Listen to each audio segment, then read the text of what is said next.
뉴스룸이 새해맞이 여론조사를 실시했는데요. 조사 결과 우리 정치에 대한 국민들의 실망감이 컸습니다. 여야를 대표한다고 볼 수 있는 윤석열 대통령과 민주당 이재명 대표도 예외는 아니었는데요. 국민 10명 중 6명에게 호감이 가지 않는다는 응답을 나란히 들었습니다. 정치권에선 협치가 필요하다는 쓴소리가 나오고 있는데요. 관련 내용을 정치인사에 대해서 짚어봤습니다.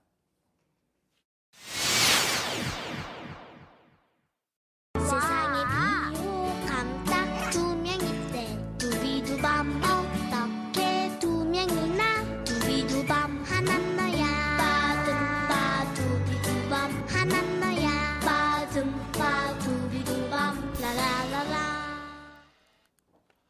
마치 젓가락 두 짝 같다고 해야 할까요? 윤석열 대통령과 민주당 이재명 대표의 호감도 수치, 호감도와 비호감도 모두 소수점 첫째 자리까지 똑같았습니다.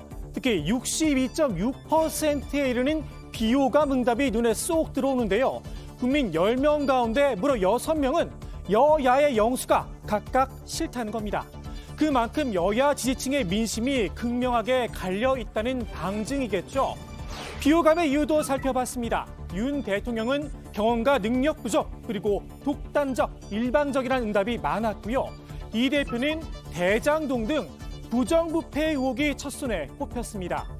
역대 최악의 비호감 대선이었다는 평가가 나왔었죠.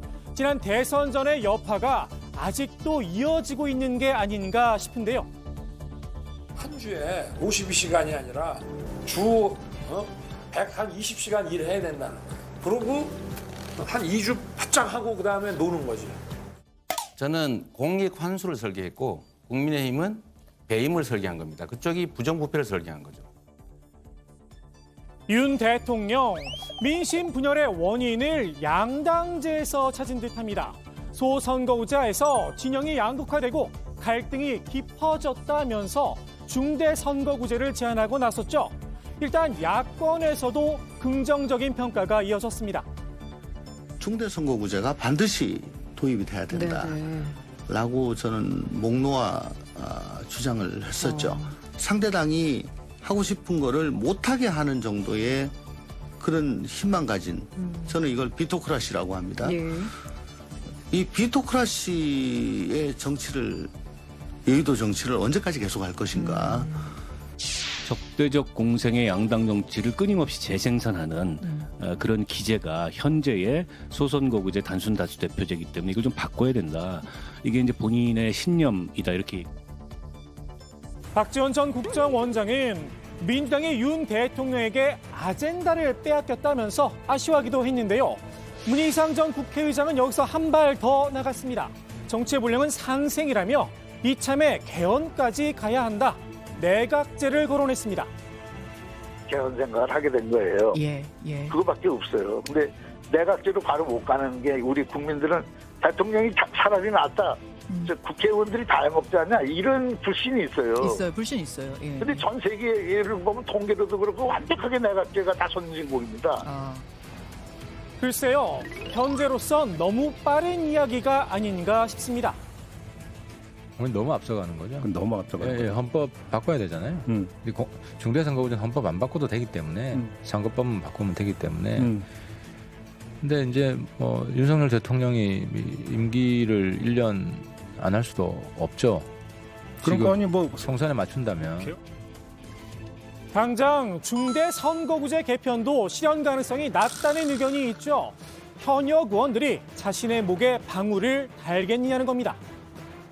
지금 현역 의원들이 선거구가 줄어드는 것에 대해서 결사 반대를 하기 때문에 당연히 그것이 성공하기는 굉장히 힘들 거라고 생각합니다. 초선 의원들이나 재선 의원들이라는 건 자기 선거구가 없어지니까 그렇죠. 불안해질 수밖에 없는 거죠. 영원함은 사실은 현직 의원들의 기득권이 워낙 크고 공천받으면 되는 거 아닙니까? 반대할 가능성이 높아요. 국민의힘은 영남권 의원들이 다수를 차지하고 있죠. 때문에 중대선거구제 개편에 소극적이었는데요. 당장 이들이 반발하지 않겠느냐 물음표도 따라붙었습니다. 국민의힘에서 상당히 공감대가 있다고 보시는 겁니다. 물론 반대하는 의원들이 있죠. 네. 근데 반대하는 의원들은 이제 비윤대잖아요. 찬성하는 저는 친윤이 되고. 아, 또 그러면 비윤이 되면 공천 문제로 연결이 됩니까? 그렇죠. 공천 문제 영향이 있을 수 그러니까 있죠. 반대 못할 거다. 확인된 윤심 아닙니까? 확인된 윤심. 이른바 윤심이 확인된 만큼 대놓고 반대하지는 못할 거란 건데요. 그래서일까요? 지난 지방선거 때까지만 해도 중대선거구제 확대에 반대 입장을 밝혔던 김기현 의원. 이번엔 입장을 슬쩍 바꿨습니다. 대통령제가 워낙 대통령 권한이 세니 국회의 권한을 좀 강화해서 견제와 균형을 해야 된다. 그래서 양당제가 맞다고 하는 것인데 이게 다당제 만들어 놓으면 대통령이 이 당 저당 마음대로 뭐 갈라치기 하고 디바이드된 룰 형태로 할 가능성이 높아지는 거죠. 당 지도부가 지금 당장 뭐 의견 수렴을 할 모양이긴 하던데 당 대표가 되면 그런 문제에 대해서 당 내부 의견을 잘 수렴하는 과정을 거친 다음에 결론을 내려야 되겠다 그렇게 생각하고 있습니다. 한편으론 영남권 의원들의 반발을 잠재울 묘수도 등장을 했는데요.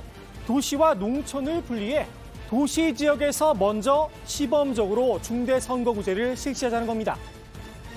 농촌은 한 개의 선거구가 지금 4개 군 이렇게 되거든요. 네, 맞아요. 예. 그러면 강원도 전체가 한 개 선거구가 되고 뭐 이런 일이 벌어질 수 있기 때문에 농촌은 좀 한번 보고 대도시 중심으로만 제가 생각할 때는 한 인구 한 50만, 60만 이상 되는 도시 중심으로 한번 해보고 전국 확대하는 거는 그다음 뭐 논의해도 될 것 같습니다. 도심이 밀집한 수도권 지역은 중대 선거구제로 선거가 치러질 가능성이 높겠죠. 현재 수도권 121석 가운데 19석뿐인 국민의힘. 수도권 총선 고민도 덜어낼 수 있지 않을까 싶습니다. 이런 점을 미리 고려한 걸까요? 민주당 일부에서 중대 선거구제 도입에 떨떠름한 반응도 나오고 있는데요. 중대선거구제가 갖는 일정한 유의미성도 있지만 일각에서는 나눠먹기 우려 등 검토할 부분이 너무 많거든요.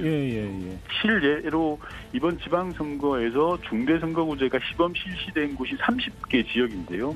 양당이 아닌 제3당이 당선자를 낸 곳은 4곳밖에 없습니다.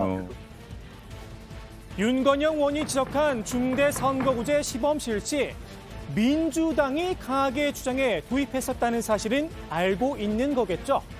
제도가 아니라 사람이 문제라는 말이 있습니다.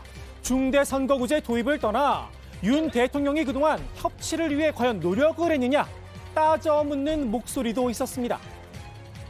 대통령께서 야당 대표를 안 만났다는 사실입니다. 그게 제일 아쉬워요. 왜 그게 제일 아쉬우세요? 제일 필요한 걸 안 하는 거니까요.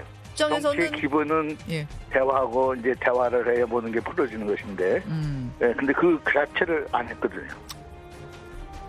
혹시나 야당을 피의자 취급하고 있는 게 아니냐는 이야기까지 나왔는데요.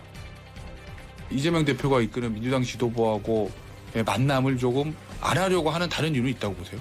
그게 이제 모르겠습니다. 아마 야당을 거의 무슨 피의자 취급하는 검사가 아닌가 그런 생각이 정말 들 정도지요. 혹시나가 역시나였는지도 모르겠습니다. 국민의힘 조영 원내대표 굳이 이런 말을 전했습니다.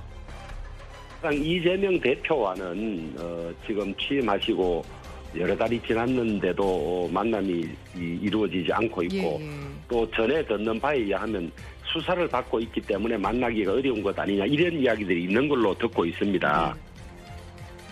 더욱이 윤 대통령의 신년사엔 협치라는 단어 자체가 등장하지 않았죠. 이 3대 개혁을 완수하기 위해서는 대부분이 국회 입법 과정을 거치게 돼 있기 때문에 민주당, 야당의 이 협조 없이는 불가능한 일입니다.